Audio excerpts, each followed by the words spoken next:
Hello everybody watching and welcome back to the channel Held Dominance. Anthony here. Please remember to like and subscribe and also click that notification bell if you're enjoying what you're seeing and if you want to continue seeing more. Coming up in this episode, young Wigan forward joins Warrington and his old coach doesn't hold back. Midland Hurricanes owner steps away from the club. Leeds Rhinos may have trouble with the new salary cap rules. And the NRL returns with one of the biggest rivalries over the past 3 years. So we start today with a report that's coming from Leeds Live, as Leeds Rhinos fans are expecting a mid-season signing may end up being disappointed. With the departures of the likes of Alex Mellor and Jack Broadbent from the club, it seemingly opened up salary cap space for Rhinos to recruit in the mid-season. But new salary cap rules that were brought in ahead of the season mean that they could have already spent that money. Previously, the salary cap had been governed by a live system, which meant the clubs wouldn't be able to exceed that figure they were allowed to spend at any point of the season. But the system was removed before the new season and replaced by a different system. Under the protocols, a method has been implemented that means that a club's spend must be below their allotted salary cap by the end of the season. In simple terms, if the club is allowed to spend 2.1 million a season, they must simply end the season having not exceeded that spend. It means a team that could start the season with a squad worth more than their allowance, so they have to ensure that over the course of the season they made changes to their squad. That meant by the end of the season they had no more than what they were allowed. In effect, a club spend is judged over a 12-month period. So Rowan Smith allowing these two players going may not change what may be in place when it comes to their salary cap.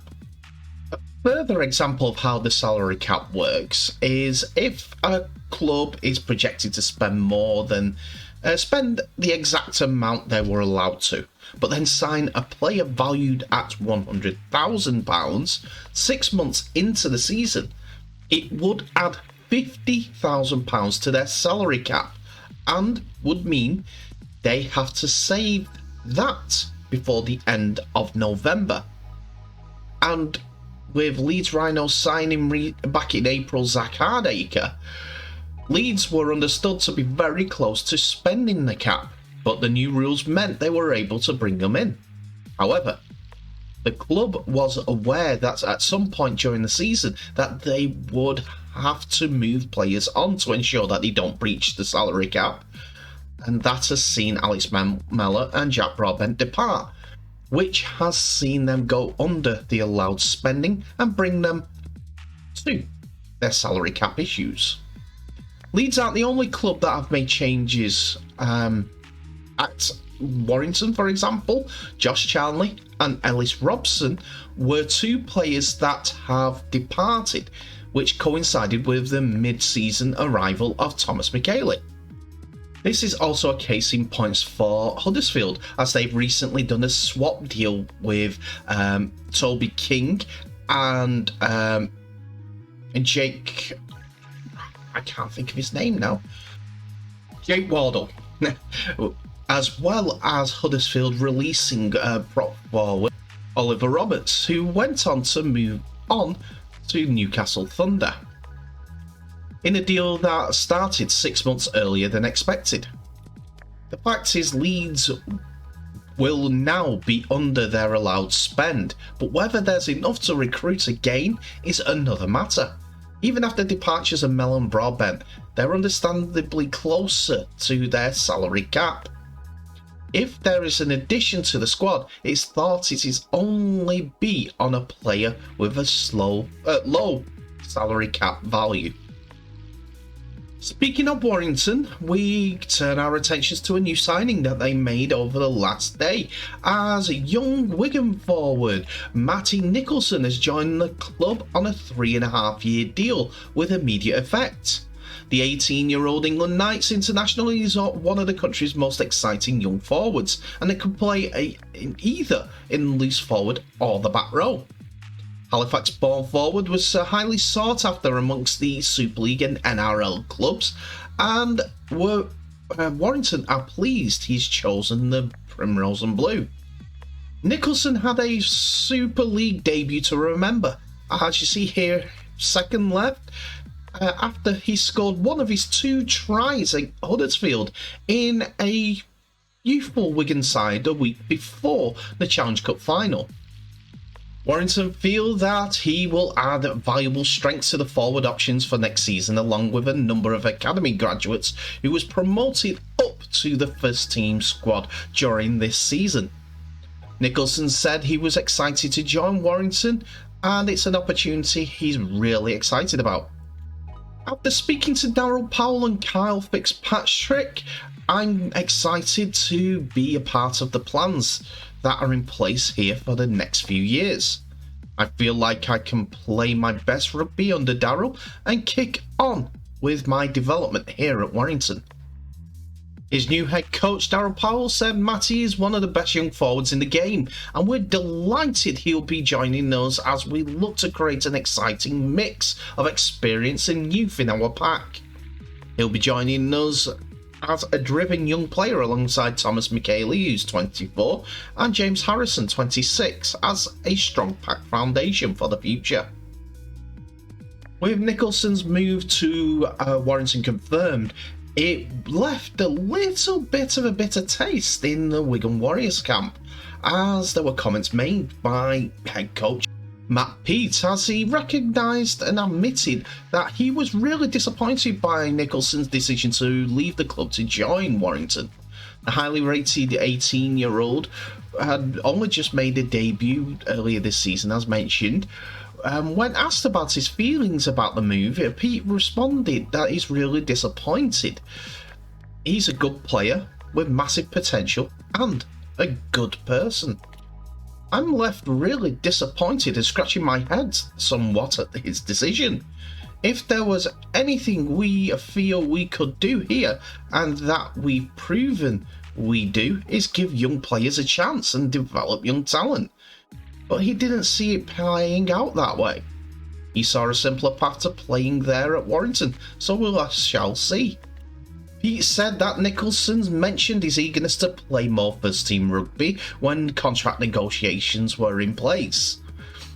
Pete also thinks it would be demoralising to work at the Warrington's academy after they signed another Wigan product. Pete said when it came to time to talk about his contract, he did mention it playing more first-team rugby. I reminded him he was 18 years old, and his goals at the start of the pre-season was to make his debut, which he has done. There was a pathway for him to play many more games for him here at the club over the next few years. Like I said, if there is one thing we can be trusted to do, us, St Helens and Leeds stand apart in this, is giving players a chance, and that is always the intention with Matthew.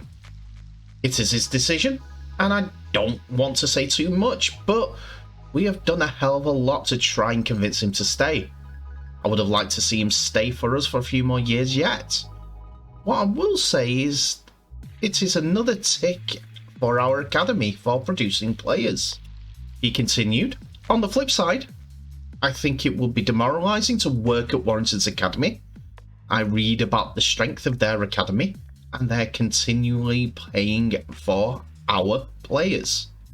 Ellis Longstaff's there, paid for. Sam Story, they paid for. Dean Beddle, they paid for. And now Matty Nicholson. Although we would like to keep Matty, he would have developed into a first team player here. He should develop into a first team player there. I think it proves that our academy is superior to theirs. Pete did finish with the comment that the void left by Nicholson will be an opportunity for more young players to progress into the Wigan Warriors first team.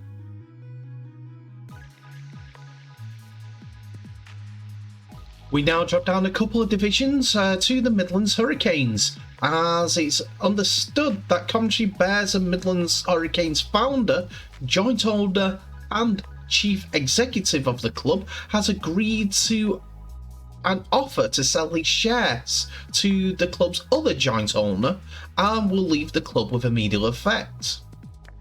Alan Robinson has called it a day at the Midland Hurricanes by agreeing to sell to co-owner Mike Lomas to give Lomas the 100% stake in the Midland Hurricanes. Part of the project since 2013 and also former Rugby League Projects development manager Midlands area between 2009 and 2013, he has seen the Coventry Bears get up to the Championship but unfortunately get relegated a couple of seasons ago. But now with the rebrand, was looking to hopefully grow the region in a strong rugby league vein. Alan Robinson said Mike expressed an interest in fully owning the club, and we have come to a mutual agreement for this to happen. Due to this, I've made the decision to take a break from the professional game and focus on other interests and my family. I believe Mike and his team will take the club forward successfully in the future and allow it to grow and flourish into a great success for the region and indeed the sport. I wish the current staff, players and supporters the very best for the rest of the season and the future, and I will continue to support the club in every way possible. Robinson and Lomas here on the right collaboration came together when when Lomas's company, Big Red, decided to sponsor the Midlands Hurricanes to help with the club due to their relegation not too long ago, and with the shortfall in income from the RFL that was being distributed down to the lower divisions. In the picture here with Earl Crabtree, it was a partnership which was going to be an interesting one, shall we say that from the beginning. But in a statement on the Midland Hurricanes website, and co-owner Mike Lomas said, Alan is an important and respected person in the development of the game of rugby league across the country, and the work he has done in the Midlands region has only improved the outreach of an already fantastic sport. I thank him for his assistance in developing Midland Hurricanes and his cooperation with enabling the sale of his shares. I'm keen to maintain a good relationship with Alan and Coventry Bears going forward to grow Midlands region collaboratively. So just my musings and ramblings here, so apologise about this. What it feels like to me is Mr. Robinson is going to go back to a lower level, not professional game rugby league, and is hoping to take a club, possibly Coventry Bears, into the North West Counties League. There is a write-up in the Rugby League Express paper about how he believes that the North West Counties League for a developing club like the Coventry Bears at this level at the moment could sink or swim in that division. It will be a very steep learning curve and a great one if they're successful. And finally in our segment today, the NRL regular rounds return this weekend and also this Thursday morning as we see a full schedule play out once again. Thursday morning saw Manly Sea Eagles face the Melbourne Storm, which we'll review in a few moments. When Friday turns up, it is the Newcastle Knights versus the Gold Coast Titans, and the Premier's Penrith Panthers take on the Sydney Roosters. We have Canterbury Bulldogs and Cronulla Sharks, the early game on Saturday morning, where on the third place Cowboys got faced Brisbane Broncos. The Rabbitohs, just in the playoff spots, place the team just above them as the Parramatta Eels come to visit. while New Zealand Warriors play their first game at Mount Smart, Auckland, for 2.5 years as they welcome West Tigers to the stadium. And Sunday finishes off the rounds with the last placed playoff spot team, the St George Illawarra Dragons, play the Canberra Raiders. And we begin with the Seagulls as they sit one game outside the top 8 and need to gain some momentum if they are to play in the playoff finals. But old rivals Melbourne arrive at Four Pines Park on a 3-game winning streak and look ominous. The X factor in this clash is the availability of a host of Origin stars, Jake Trbojevic and Daly Cherry Evans for the home side, as well as Cameron Munster, Felice Kafusi, as well as Harry Grant for the Storm. Cameron Munster appears to be a major doubt after picking up a shoulder injury in Origin, and his absence would certainly enhance Manly's chances to picking up their 8th win and keeping the heat on the likes of the Dragons and Rabbitohs. Regardless of who takes the field for the Manly-Melbourne rivalry, it will be as intense as ever in the middle of the park. And that is a place where it won't be faint of heart, as the two heavyweight teams go toe-to-toe. And here are the early teams for the two sides. Josh Alawai suffered a concussion playing for Samoa on Saturday night, so the Seagulls will rest him for Sean Kepi, who moves into the starting lineup. Tanela Paseka joins the bench as well. Having recovered from a knee injury, Paseka had been the 18th man for Manly in the last 2 team squads and is ready to line up for his first NRL game since round 7. Jake Trbojevic and Daly Cherry Evans have been named from their Origin series, as have Tongan reps Christian Tuipulotu and Tolutau Kola. Samoan pair Josh Schuster and Marty Tapau, as well as Kiwi Kieran Foran, have been included in the squad. Ben Trbojevic is the 18th man as he nears his return from the shoulder injury. Cameron Munster for the Storm has succumbed to the shoulder injury he suffered in Origin 2 and will miss the match.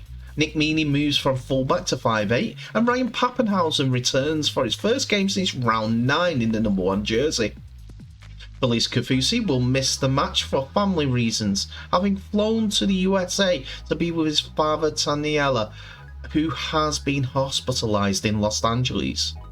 Chris Lewis moves into the starting side along with Josh King, while Jaden Nikorima joins the bench. Prop Jordan Grant has been added to the bench on Thursday, with Tom Essenhuth dropping out. Skipper Jesse Bromwich and his brother Kenny, along with fullback Jerome Hughes, lock Brandon Smith, and bench forward Nelson Asafa Solomona have all been named after representing the Kiwis, while Tui Kamikamacha and Justin Olam are good to go after their Pacific test against Fiji for Papua New Guinea. And it was Manly who won this absolute epic of a game. After both teams scored 7 and 6 tries, 13 tries between them. It was mostly Manly who was in the lead for most of the game, as they led first of all through Tuatula Kola, and Nick Meaney equalised for the Storm. Then it followed by Jason Saab and Christian Tuipulotu, who scored the tries for Manly Seagulls, before Jason Saab scored just before half-time. There was only one conversion by Daly Cherry Evans in that first half, but it was 18 points to 6, while Nick Meaney converted his own try. Morgan Harper extended the Sea Eagles' lead on the 48th minute, which was converted by Cherry Evans, before Brandon Smith went over. Manly thought they won it after Halome Olakawatu went over on the 51st minute, and Kohler got his second on the 57th. with Daly Cherry Evans kicking 2 more goals and a penalty. Then the epic comeback was seemingly on after bench forward Nathan Asafa-Solomona came off the bench and scored in the 74th minute, followed by Pappenhausen on the 77th and Justin Olam on the 78th minute. To make things even better for the Storm, on the 79th minute, Ryan Pappenhausen went over, but he and Meany could only convert one of those tries apiece. And it left the points going to the Seagulls, who now move into 8th place initially.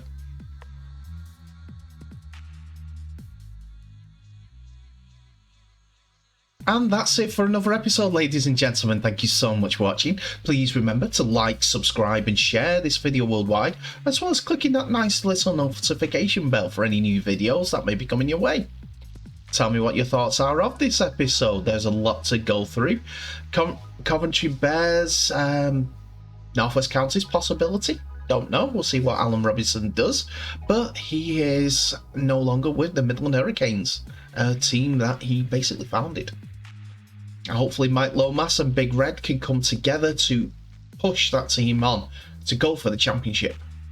That'll probably be next season now, as I think it's Keighley's or Swinton's to win. Well, Wigan and Warrington are stoking up their rivalry.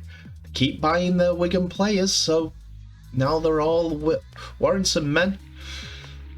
Maybe a tough one. And what do you think of the Manly Seagulls versus Melbourne Storm game? Tell me in the comments below. Good game again. What do you expect? Anyway, thank you so much for watching. Please remember to share this video worldwide. And I'll leave you today by wishing you all the best, to stay safe, and I'll see you in the next episode.